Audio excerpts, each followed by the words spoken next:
자, 우리는 매주일 요한복음 말씀을 같이 나누고 있습니다. 오늘은 요한복음 8장 12절부터 30절까지의 말씀을 가지고 함께 은혜를 나누고자 해요. 오늘 말씀을 읽다 보니까 감사한 게 있는 게 뭐냐면 오늘 본문에는 예수님께서 보이신 어떠한 기적도 담겨져 있지 않습니다. 오직 예수님의 말씀만 있었어요. 기적이 아니라 설교만 있었습니다. 그런데 사람들이 어떻게 되었대요? 사람들이 예수님의 말씀을 듣고 예수님을 믿었다라는 거예요. 우리는 기적을 보면 믿을 것 같지만 성경은 이렇게 말합니다. 믿음은 들음에서 남이라. 할렐루야. 오늘 성경 몽독 마지막 30절 말씀을 다시 한번 보시기 바라요. 이 말씀을 하심에 많은 사람이 믿더라. 오늘 주시는 말씀을 듣고 믿는 은혜가 우리에게도 있기를 소망합니다. 특별히 오늘 본문 12절에서 예수님은 자기 자신을 이렇게 선언하시더라고요. 저 빨간 글씨를 보세요. 나는 세상의 빛이라. 나는 세상의 빛이라. 이렇게 말씀하세요. 구약 성경에 보면 하나님께서 자기 스스로를 이렇게 밝히세요. 나는 스스로 있는 자이라. 나는 스스로 있는 자이다. 에고에이미라고 말씀하시거든요. 스스로 있는 자이다. 그런데 그 하나님의 아들 되시는 예수님께서는 이 땅 가운데 오셔가지고 자기가 어떤 분이신지를 총 7번을 말씀하시는데 그것을 제가 정리를 했어요. 보십시오. 요한복음에만 7번이 소개돼요. 첫 번째는 뭐냐면 요한복음 6장에서 나는 생명의 떡이다 라고 말씀하셨어요. 요한복음 8장에서는 나는 세상의 빛이다. 오늘 설교 제목 아닙니까? 나는 세상의 빛이다. 요한복음 10장에서는 나는 양의 문이다 라고 말해요. 양들이 들어가는 문, 양떼가 지나가는 문, 양의 문이다 라고 말씀하세요. 그러면서 이어서 곧바로 나는 선한 목자다 라고 말씀하셨어요. 요한복음 10장에. 그 다음에 요한복음 11장에서는 나는 부활이요 생명이니 이 말씀을 하셨어요. 요한복음 14장에서는 나는 길이요 진리요 생명이다 라고 스스로를 밝히셨어요. 마지막으로 요한복음 15장에서는 나는 포도나무요 너희는 가지다 라고 말씀하셨습니다. 이렇게 7차례 걸쳐서 예수님이 자기 자신에 대해서 말씀하셨어요. 근데 오늘은 바로 이것입니다. 오늘 설교 제목 아니에요? 나는 세상의 빛이라.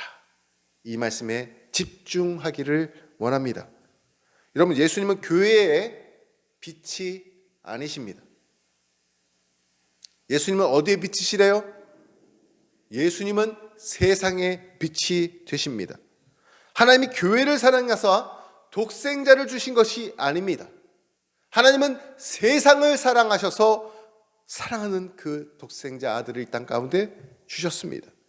하나님이 이 세상을 사랑하십니다. 이 세상을 보시고 아파하시는 이유는 세상을 사랑하시기 때문이에요. 이 세상의 빛으로 예수님이 오셨음을 믿으시기를 바랍니다. 여러분, 세상을 바라볼 때 정말 악하고 타락하구나 이렇게 생각하는 것에 그치지 마시고 하나님이 사랑하시는 이 세상, 하나님이 독생자를 아끼지 않으시고 주시는 이 세상 가운데 빛으로 오신 예수님을 우리가 바라봐야 될 줄을 믿습니다. 예수님이 세상의 빛이라는 것에 대해서 한번 생각해 보겠습니다.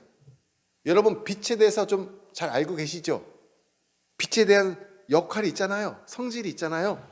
자, 예수님께서 나는 세상의 빛이라고 말씀하셨을 때 어떤 역할이 있을까? 그 빛의 역할이 있을까? 생각해 보게 됩니다. 첫 번째, 한번 읽어볼까요? 시작! 빛은 우리가 보게 한다는 거예요. 가장 먼저 빛은 우리로 하여금 보게 합니다.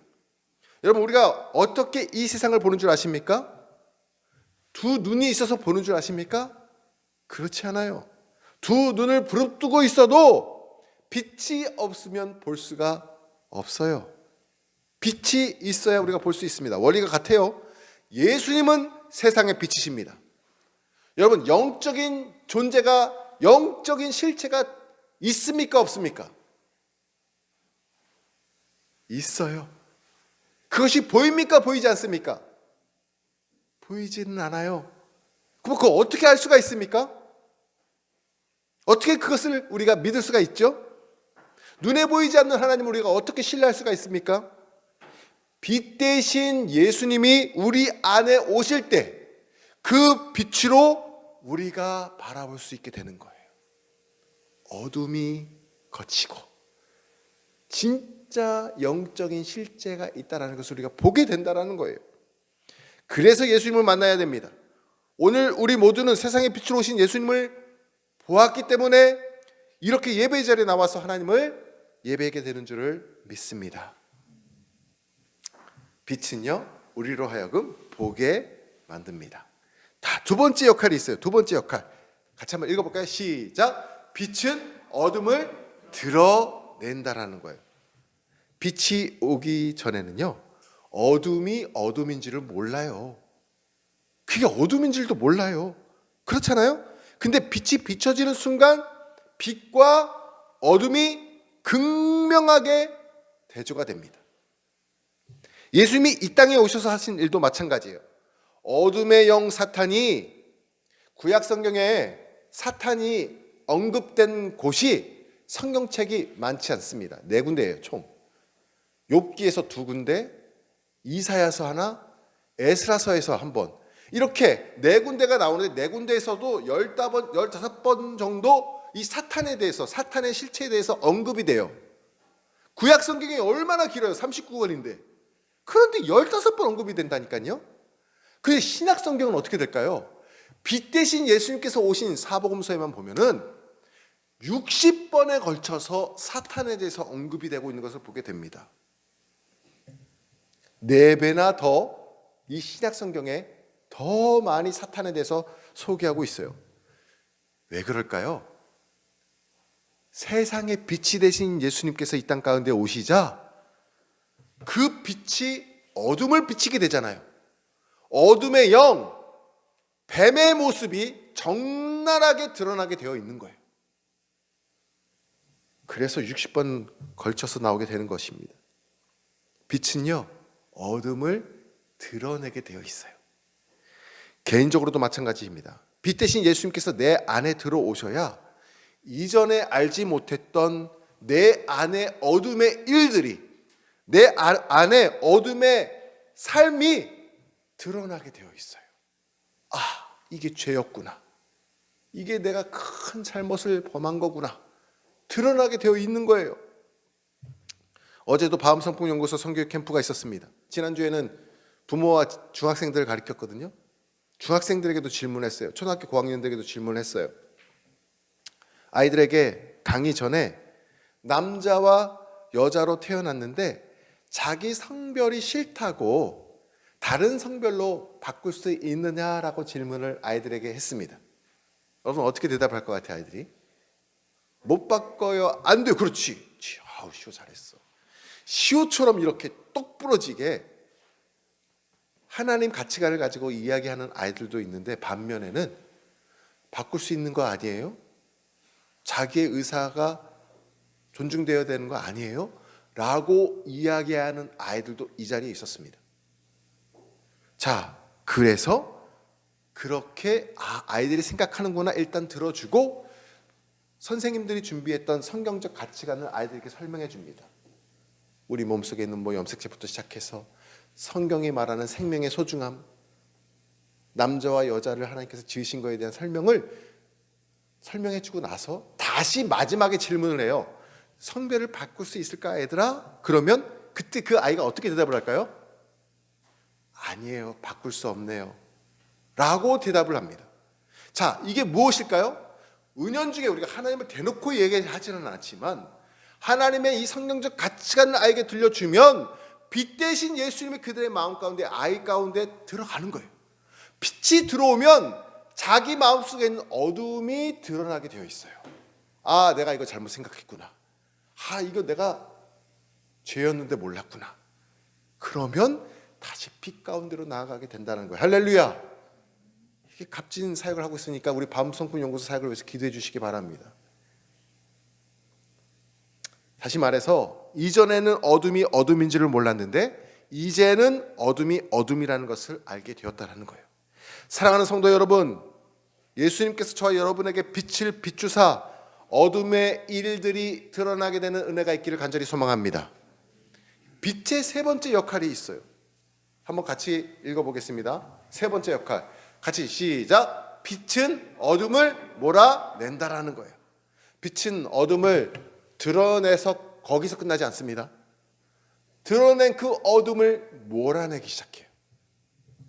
사실 이 세상에 그 어떤 것도 어둠을 몰아낼 수가 없습니다.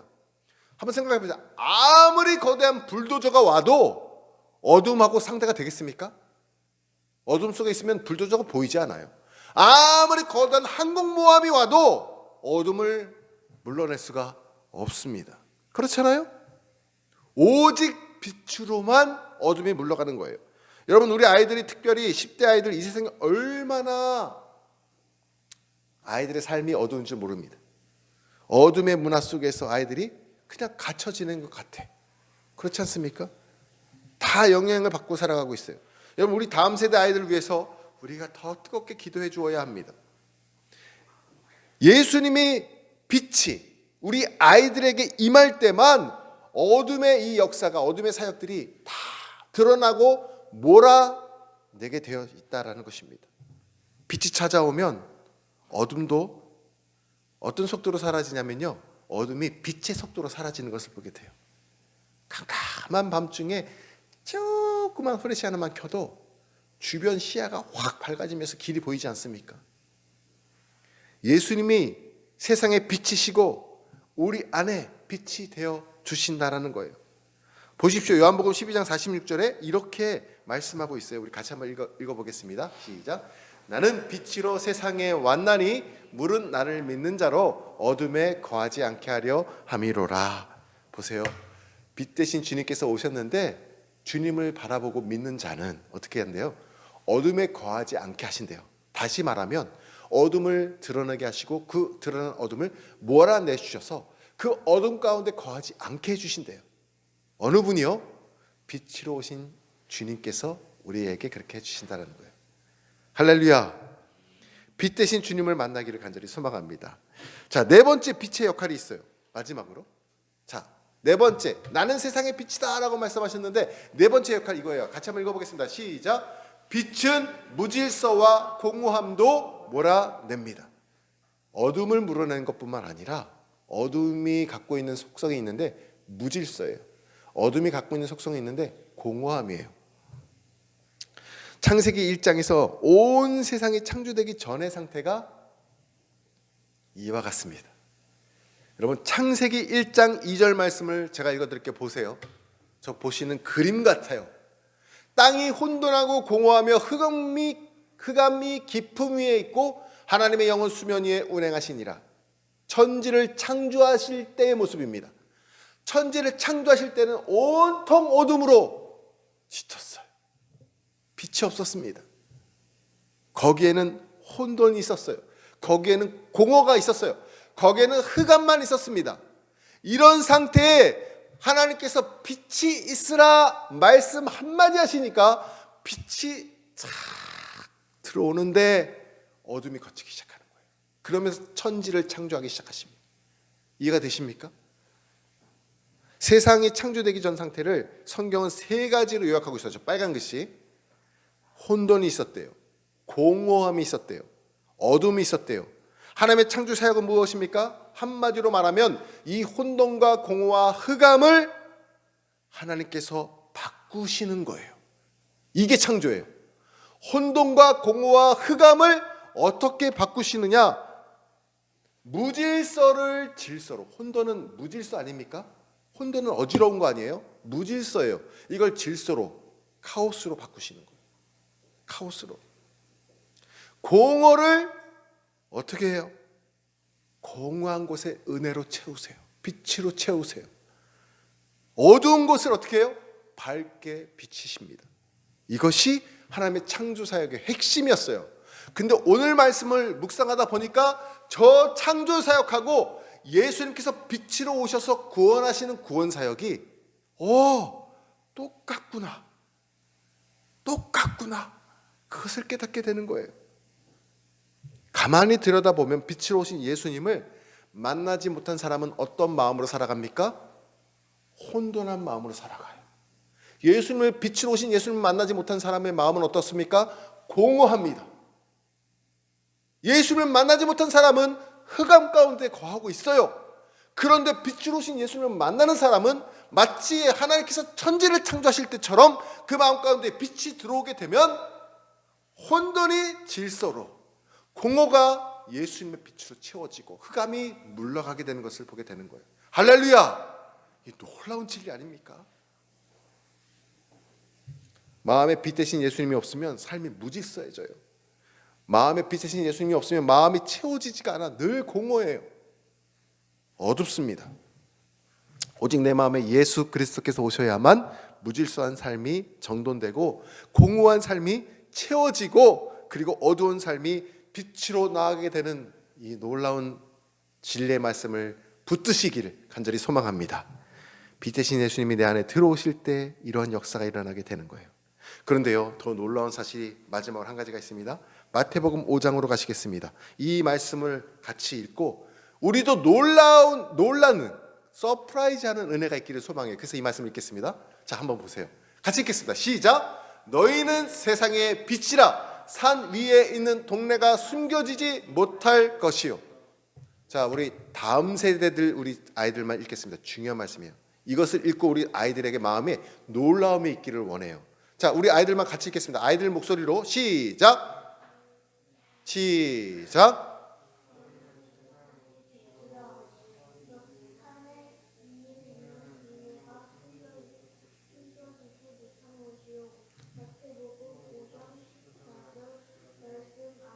아멘. 아이고, 우리 시오가 아주 그냥 잘 읽었어요. 자, 보세요. 빨간 글씨가 뭘까요? 세상의 빛이래요. 근데 중요한 거예요. 누가 세상의 빛이에요? 너희는이에요. 아까 분명히 예수님께서 나는 세상의 빛이다라고 말씀하셨어요. 그런데 이제 주어가 바뀌었네요. 여기가 서프라이즈한 거예요. 제가 볼 때. 어떻게 됐어요? 너희는 세상의 빛이다라고 말씀하고 있어요. 빛 대신 예수님이 우리를 향해 뭐라고 그러셨냐면 너희도 세상의 빛이 되거라 말씀해주고 있습니다. 놀라운 사실 아닙니까? 여러분, 우리는 빛입니다. 우리 다음 세대들은 빛이에요. 내가 있는 곳에서, 내가 속해 있는 학교에서, 학원에서, 가정에서 우리는 빛이 돼야 돼요. 할렐루야. 자부심을 가지시길 바라요. 여러분, 세상의 빛입니다.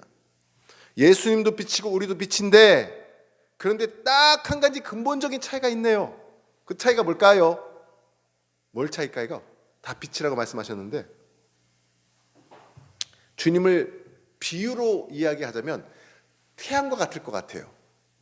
태양은 스스로 빛을 내는 벌광체 아닙니까? 근데 우리는 어떨까요? 달과 같아요.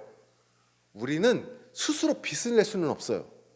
빛 대신 주님이 우리 안에 오셔서 주님께서 우리 안에서 그 빛을 비추어 주셔야만 달처럼 태양이 달을 비추면 지구에서 바라볼 때 그게 환하게 보이는 것처럼 우리는 반사체가 될 수가 있는 거예요. 이해가 되십니까? 우리 스스로 빛을 낼 수는 없어요. 내 안에 빛 대신 주님이 우리 안에 거하셔야만 그 빛이 우리에게 비추어져서 세상에 우리도 빛을 발할 수가 있는 것입니다. 우리가 주님을 따를 때만, 우리가 주님을 믿을 때만 그 빛을 얻게 될 줄로 믿습니다. 왜 예배가 중요합니까? 왜 예배 시간이 중요한가요? 이 시간은 하나님 앞에 나와서 하나님의 얼굴을 뵙고 그 빛을 받는 시간이기 때문에 이 예배가 중요한 거예요. 그래서 주일 성수해야 돼.